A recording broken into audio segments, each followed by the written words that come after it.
This is another episode of the biggest podcast. Adam, one of the co-founders of OneBone, here with Diego Melendez. Hello. Electrolights. We talk to people on the biggest podcast, members of the OneBone fam who are just doing it. Diego is the definition of doing it. We've been chatting on Instagram for, I don't know, maybe 2 years now at this point. I think we're close to like 8 months and 10 months. Yeah, okay. Like that, yeah. Wait, can I curse? And you can cool. fucking curse all you want, you know? Beautiful. I want to paint the picture. Go for it.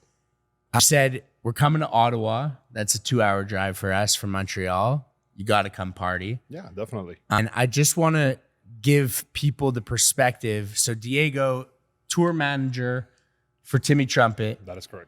Really jack of all trades. I got to see it in action. Yeah. What else is the role of TM? Well, that's the thing. TM is basically a babysitter for adults. That's like, Literally. you cannot explain it any other way. Like, depending on your artist, depending on the level of music and things, it could be like a really boring job. When I started like 12 years ago. I started with a hype end DJ too, like going crazy. So that actually made me be a different type of TM. Okay. That's why I'm a perfect match for Tim. Yeah. So he's an animal. He is. Yeah. He is. So let's say with Tim, like my role is anything from like booking flights, making sure all transportations are like every time that Tim walks into a stage, it's the same or similar as what he will usually have everywhere. Yeah. So that he feels at home. I mean, you're a DJ, you know that you don't want to walk to some place and be like, okay, I know the decks are the same, but like, what is this? What is that? I try to make him comfortable.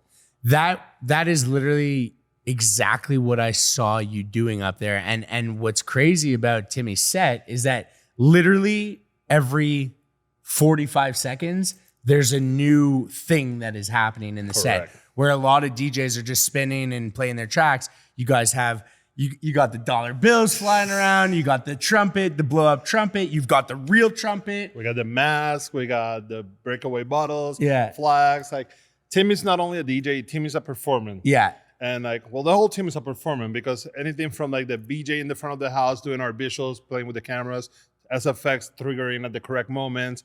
Even the recording guy, Lenny, our video guy, he has to know what Tim is doing and he interacts with Tim. Like Tim will like cheer with the camera and things like that. So we're all performing. Yeah. It's a job, but it's a performance. It performance and so well orchestrated, like everything from, you can't see him, but the man right off camera, Jenks, the pyrotechnician, sitting there, you know, you would think he was the one DJing because all the triggers he was pulling, but I gotta say, I've never seen a SFX person basically jump around, like jam to the music as much as Jenks. Like he's great at that shit. No, it's literally beautiful. And what's really cool for us is, you know, we have our team here at OneBone HQ, and for us to be able to like go on the road and link up with people who are rocking OneBone, it's just like, it's an amazing feeling because you guys probably went through something very similar. You know, our business was really growing at the time of the pandemic. So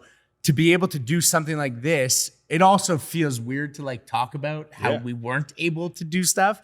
And now just being able to like come link up, be in person, see OneBone in action head to toe. And also just meet amazing people all around the world. Like it's just such an amazing feeling.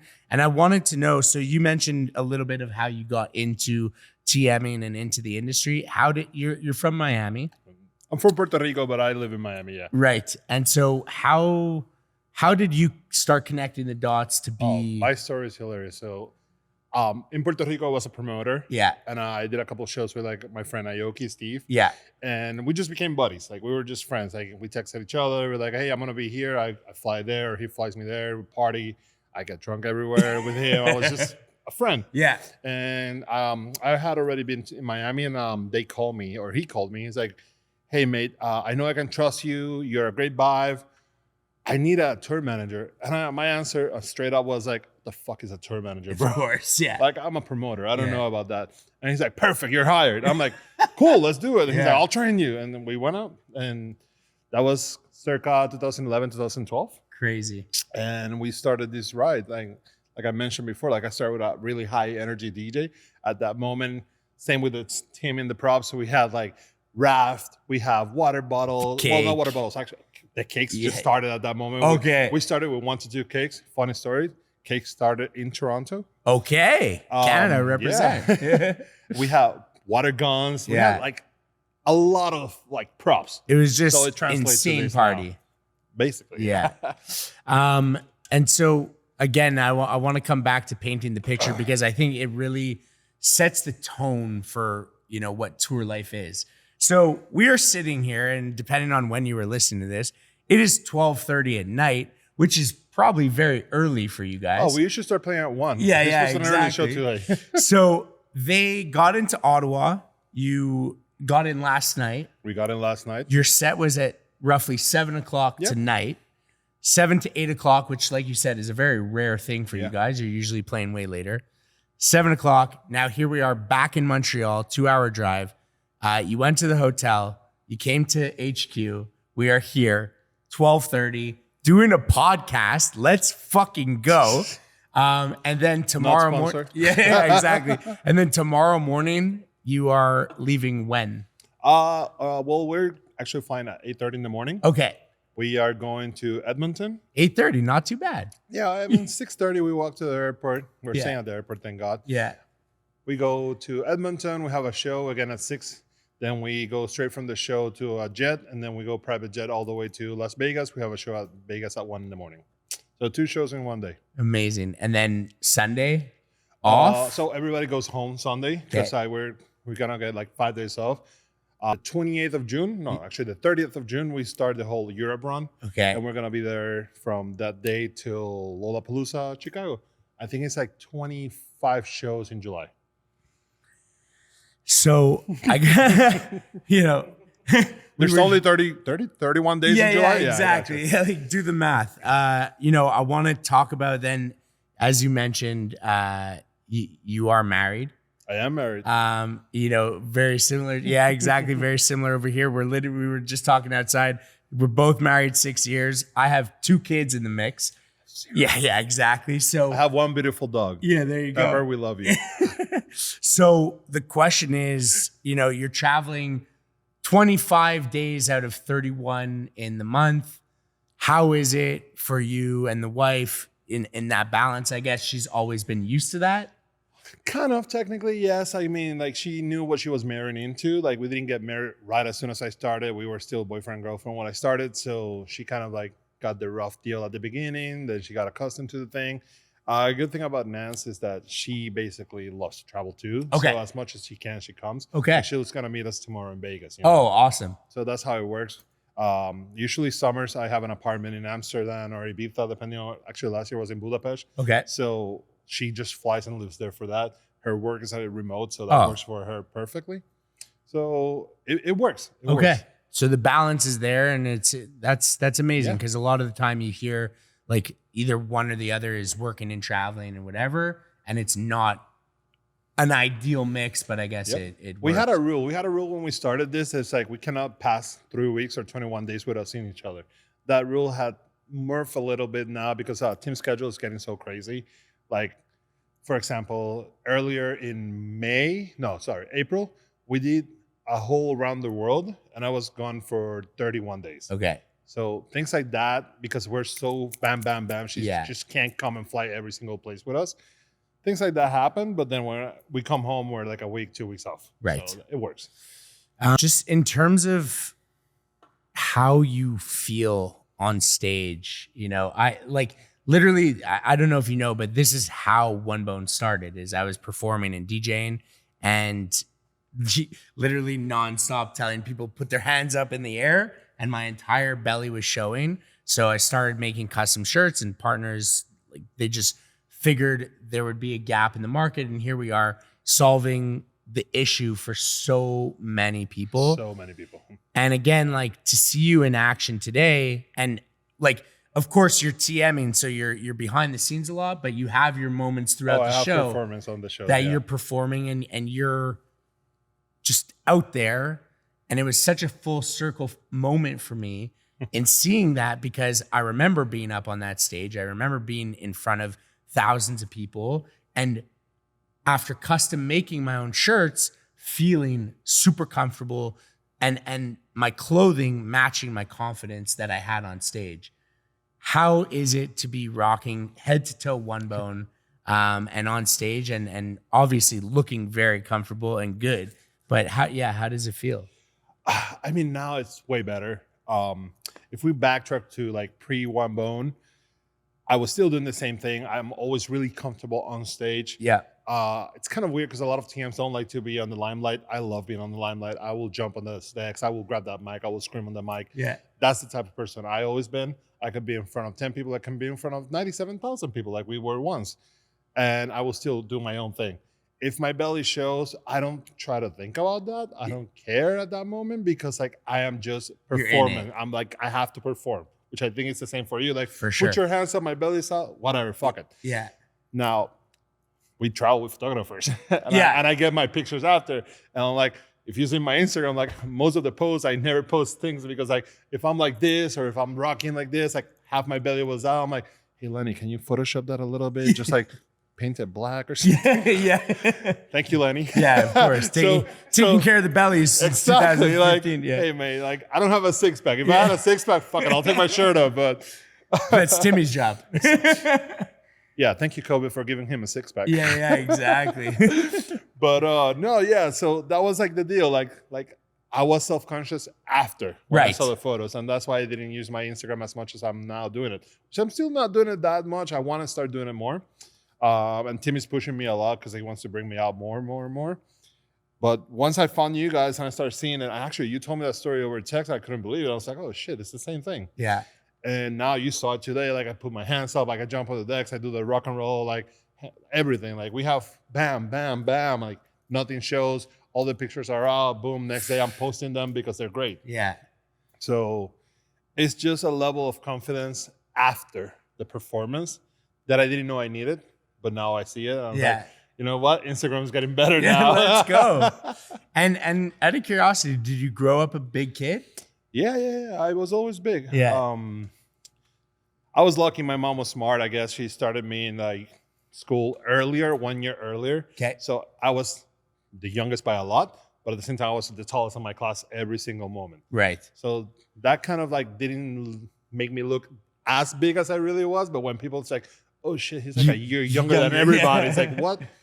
So yeah, I've been 6'5", 6'6" since I was like 13. Wow. I was skinny at that moment too. I did a lot of sports. Yeah. And I think I was like 180 pounds, maybe 200 pounds at 6'6". Now I'm not even going to say it. Yeah. You're doing your thing. I'm doing my thing. Yeah. Hey, I'm losing weight slowly, but I'm losing weight. Let's go. You have to. So the performer in you, I guess when you were promoting and stuff, you weren't performing as well, or? No performance at all. I was just like making sure that the parties got full. Yeah. I started like everybody else, like when you're 16, just giving flyers away. Yeah. Slightly grow until I started doing my own shows, booking my own artists. And actually, my first show was booked through a Canadian guy in Toronto. Yeah. Okay. Because Puerto Rico has a monopoly kind of on the booking. So I found a loophole. I found a Canadian guy. Funny, Canadian. Yeah. And he's like, bro, I'm going to book them for you because I have the contacts here.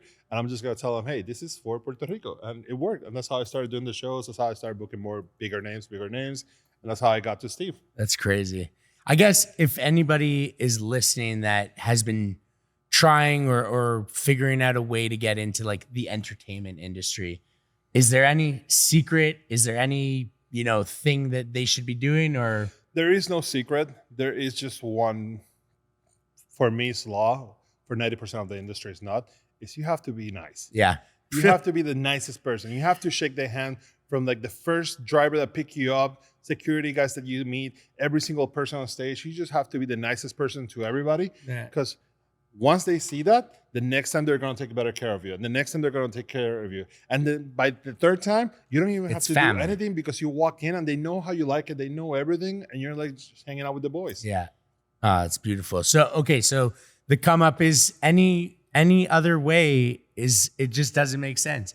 Just be nice. Yeah. You should be a connect nice with person. people, be talented, move your talent forward. Sometimes you have to put your foot down, but just learn how to put it. Don't demean people too. You know, like you can be rough with somebody. You can tell them how you like it. You can sometimes yell at people, but you have to, in a way, have respect because they're still doing their job. Maybe they don't know how you like it, so you have to let them know too. For sure. And if you weren't a TM, if you weren't doing this, what would you be doing? I have no freaking idea. Where would we find you, bro? Well, probably playing sports. Okay. Yeah, I come from a big like sports family. Like my dad used to play major leagues for Houston Astros. Oh yeah.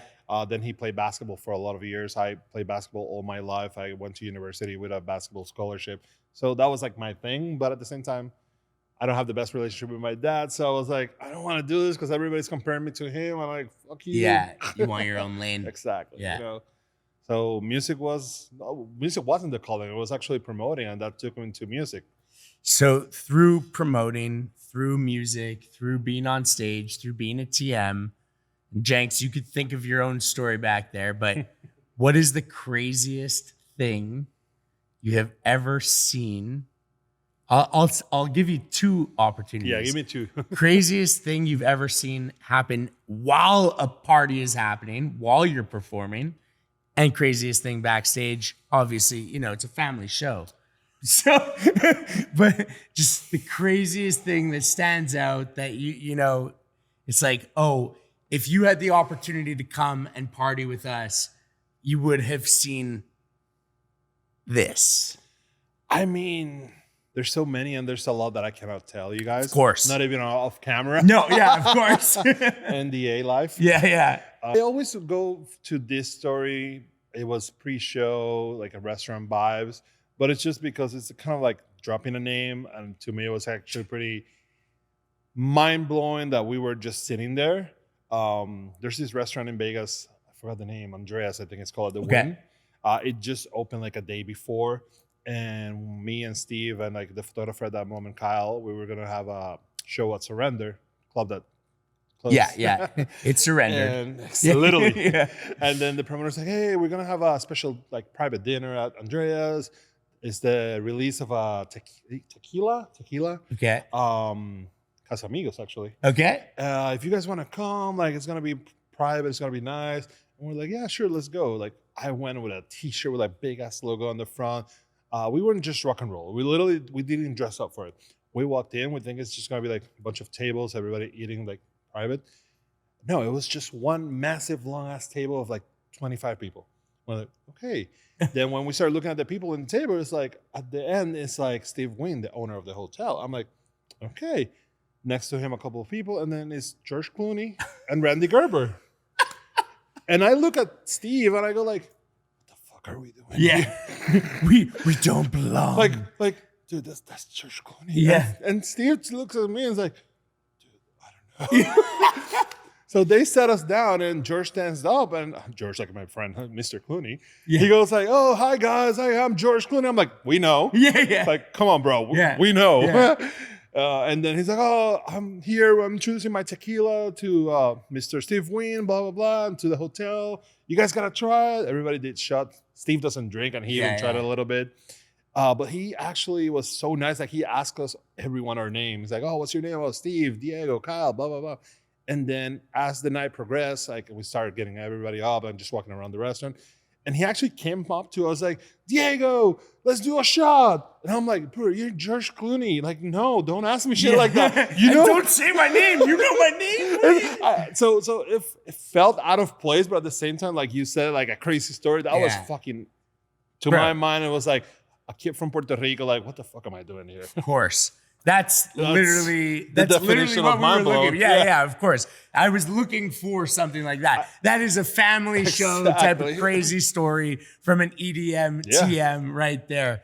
Diego, the voice is raspy. The night is young for you. It is old for us. A million thanks for allowing us that exclusive, unique opportunity to party with you guys. Nice. It's like you said, it's, you meet someone once. I feel like we met once, twice, 3 times, and 4 times this night. And it's a family thing already. Great meeting you guys, great partying with you guys. If you're ever looking for an insane party to check out, go see Timmy Trumpet, whether in Vegas, whether at a festival. Anywhere in the world. Anywhere in the world, literally. I don't know when this is releasing, but we're going to be at Bell Toronto this year. I think we're going to be... There's like 2 more shows in Canada, so... Well, for Canadian crowd, we're great too. We're mostly North America, so we're 50-50 split between Canada and US. Then Lollapalooza, a lot of Vegas. We're gonna be in Tampa pretty soon in August. Keep an eye, because like we're digging into the American market and it's coming hard. Amazing, and you can find Diego Electrolights on Instagram, and you're rocking your uniform right now. You're in a black Michael. Oh, yeah. You're in your black everywhere pants, which by the time this comes out, probably V2 of the everywhere pants. Ooh, I saw a teaser. I can't wait for them. are out there in the world in black, in coffee, and verde. A little green action. So we got 3 colors. I know you're all black everything. I'm as well wearing the blush Michael. Jenks back there rocking the black pocket tee, as well as the everywhere shorts, black, back in stock right now on onebone.com, at OneBone Brand on everything. Thank you so much for rolling through. This was an exceptional 12 hours, and really looking forward to seeing everything you guys are up to, and making you as comfortable and confident as you could possibly be. Every day. Yes, sir. That's the biggest podcast. Peace. Yeah.